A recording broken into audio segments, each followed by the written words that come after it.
Hello everyone, welcome back to my channel Madhuri vitals RNO. ఎవరైనా మన ఛానల్ని కొత్తగా చూస్తున్నట్టయితే కనుక ఈ వీడియోని లైక్ చేసి షేర్ చేసి సబ్స్క్రైబ్ చేసుకోండి. అసలు తల్లి పాలు ఎలా ఇవ్వాలి? తల్లి పాలు అనేది ముందుగా చాలా ఇంపార్టెంట్ అని చెప్పేసి ముందు వీడియోలో చెప్పాను. అసలు తల్లి పాలు ఇవ్వడం అనేది చాలామంది అడుగుతున్నారు. పడుకొని ఇవ్వచ్చా, లేకపోతే బొక్కబోర్లో పడుకొని ఇవ్వచ్చా, లేకపోతే ఎలా ఇవ్వాలి అని చెప్పేసి అడుగుతూ ఉంటున్నారు. యాక్చువల్లీ తల్లి పాలు అనేది సిట్ రైట్ పొజిషన్లోనే ఇవ్వాలండి. 6 months వరకు సిట్ రైట్ పొజిషన్లోనే ఇవ్వాలి. వై సిట్ రైట్ పొజిషన్ అంటే, ఒకవేళ కనుక ఆ పాలు నోస్ బ్లాక్ చేసేసాయి అంటే కనుక ఊపిరితిత్తు ప్రాబ్లమ్స్ అనేవి చాలా ఎక్కువ శాతమే వస్తుంది. కాబట్టి మీరు సిట్ రైట్ పొజిషన్లో ఇచ్చారనుకోండి, ఆ పాలు అనేవి ఎగ్జాక్ట్గా స్టమక్ రీజన్లోకి వెళ్తూ ఉంటాయి. అలాగే మీరు అసలు ఎలా కూర్చొనివ్వాలి? మీరు ఫస్ట్ ఆఫ్ ఆల్ ఒక చైర్లో కూర్చొని 2 పిల్లోస్ని సపోర్ట్ తీసుకోండి.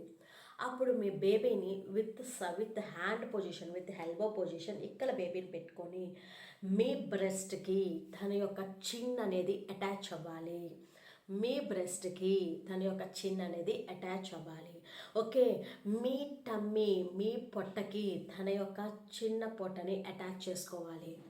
అప్పుడు అది ఒక కరెక్ట్ పొజిషన్ అండి. చాలామంది ఏంటంటే అదేంటి ఇవ్వ అంటే ఎలా పడితే అలా ఇచ్చేద్దాంలే, పడుకొనిద్దాంలే.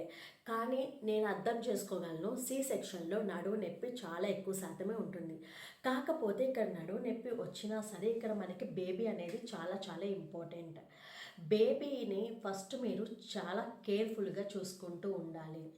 ఎందుకు కేర్ఫుల్గా చూసుకోవాలి అంటే, బేబీకి ఊపిరితిత్తుల్లోకి వెళ్ళిపోయే అవకాశాలు ఎక్కువ శాతమే ఉంటాయి. అలాగే నేను ఒక అమ్మాయిని అయితే చూశానండి. ఆ అమ్మాయి ఏం చేసిందంటే పడుకొని తన బేబీకి ఇచ్చేసింది. కాకపోతే కొంచెం సేపటికి తన బేబీ అనేది ఏడవడం అయితే ఆపేసింది.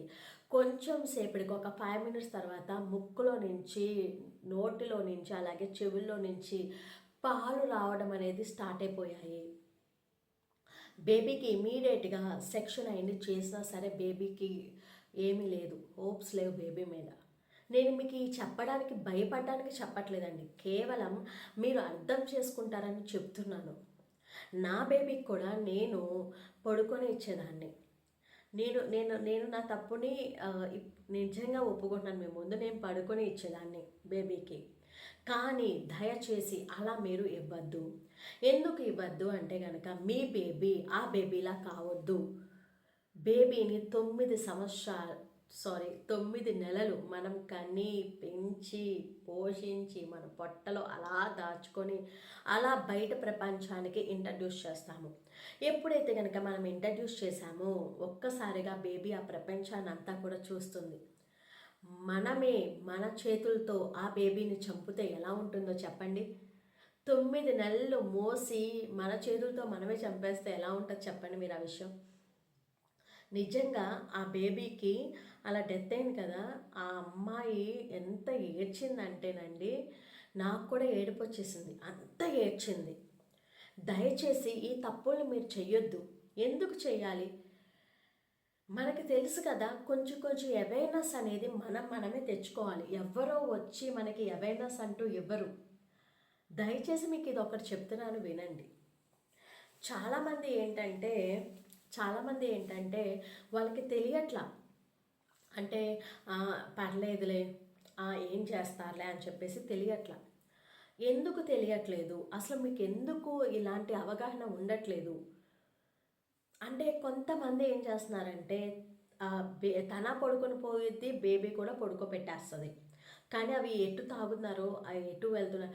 ఇంకొక కేసు ఏంటంటే, పాలు ఇస్తుంది, తన పడుకొని పోయింది, బేబీ ముక్కు అనేది ప్రెస్ అయిపోయింది, బ్రెస్ట్ కింద పడి చూసుకోలేదు. బేబీ ఎలా చెప్పొద్దండి? తనకి నోరు లేదు కదా, బేబీ ఎలా చెప్పొద్ది? చెప్పలేదు కదా.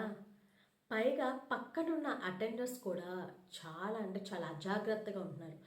కేర్ఫుల్గా ఉన్న అటెండర్స్ని మాత్రమే మీరు దగ్గర పెట్టుకోండి. ఎందుకంటే అటెండర్స్ వల్ల కూడా కొన్ని జరుగుతూ ఉంటాయి. ఎందుకు జరుగుతూ ఉంటాయంటే, చాలామంది సి సెక్షన్ అయ్యే వాళ్ళకి కొంచెం సడేటివ్గా ఉంటుంది. అంటే కొంచెం మత్తుగా ఉంటుంది. అలాంటప్పుడు వాళ్ళు ఏం చేస్తారంటే కొంచెంసేపు పడుకొని పోయి ఉంటారు. వాళ్ళకి సెడేటివ్స్ అవన్నీ ఇవ్వడం వల్ల పడుకొని పోయి ఉంటారన్నమాట. అప్పుడు ఈ పక్కనున్న అటెండర్స్ బేబీని చూసుకోవడం ఉండదు, ఫోన్లు చూసుకుంటూ కూర్చుంటారండి. మరి అలాంటి అటెండర్స్ మీకు ఎందుకు? అసలు నిజంగా ఇది నేను ఫ్రస్ట్రేషన్తోనే చేస్తున్నాను. ఎందుకు ఫ్రస్ట్రేషన్లో చేస్తున్నాను? 9 నెలలు మనం అసలు మన పొట్టలో అలా ఉంచుకొని అలా బయటికి రాగానే ఆ అమ్మాయి చనిపోయిన బిడ్డాను కదా, ఆ అమ్మాయికి సి సెక్షన్ అండి. మళ్ళీ కోయించుకుంటుందా చెప్పండి? ఎంత బాధ చెప్పండి అదంతా. అసలు నిజంగా అప్పుడు వచ్చారు వాళ్ళ హస్బెండ్, అప్పుడు వచ్చి గొడవ చేశారు. అంటే ఫస్ట్ ఉన్నంత వరకు చూసుకోవడం మానేసేసి అప్పుడు వచ్చి గొడవ చేశారు.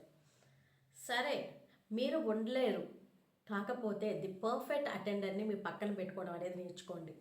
అసలు తల్లిపాలు ఎలాగే ఇవ్వాలి అంటే మీరు 1 డేకే లెగ్స్ కూర్చోవాలి సి సెక్షన్ అయిన తర్వాత. అలా పడుకొని ఇవ్వడం వలన బేబీకి ఊపిరితిత్తుల ప్రమాదం అయితే ఎక్కువ శాతమే ఉంటుంది. కాబట్టి మీరు అలాగివ్వద్దు. దయచేసి మీకు సాధ్యమైనంత వరకు కూర్చొని మాత్రమే పాలు ఇవ్వండి.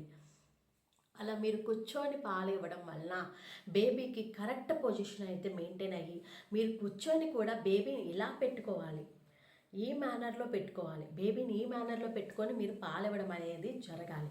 ఒకవేళ కనుక మీరు వేరేలాగా పెట్టుకున్నట్లయితే కనుక అదేమైందంటే ఊపిరితిత్తుల్లోకి వెళ్ళిపోతుంది. మెయిన్ ఇక్కడ కాన్సెప్ట్ ఏంటంటే ఊపిరితిత్తుల్లోకి వెళ్ళిని అనేదే కాన్సెప్ట్. అవును కదా, ఊపిరితిత్తుల్లోకి వెళ్ళడం వల్ల బేబీకి ఊపిరి ఆడకుండా అక్కడికక్కడే మరణించే అవకాశాలు ఉంటాయి.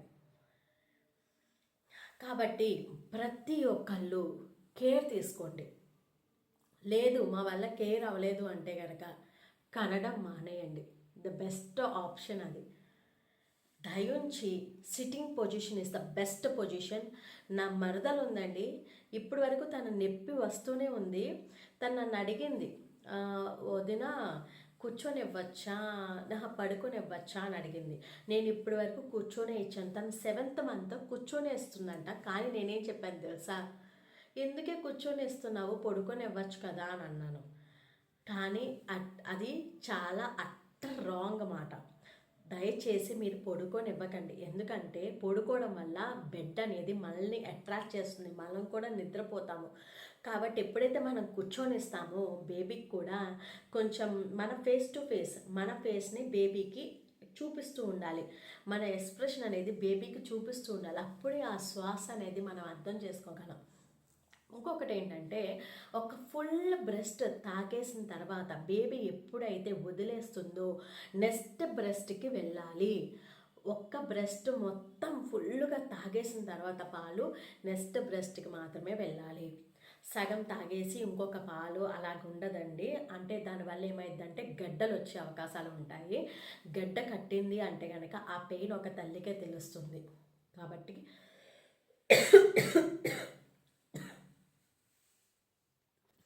చాలా ఫ్రస్ట్రేషన్ అయిపోయాను నేనైతే, కొంచెం ఎమోషన్ కూడా అయిపోయాను.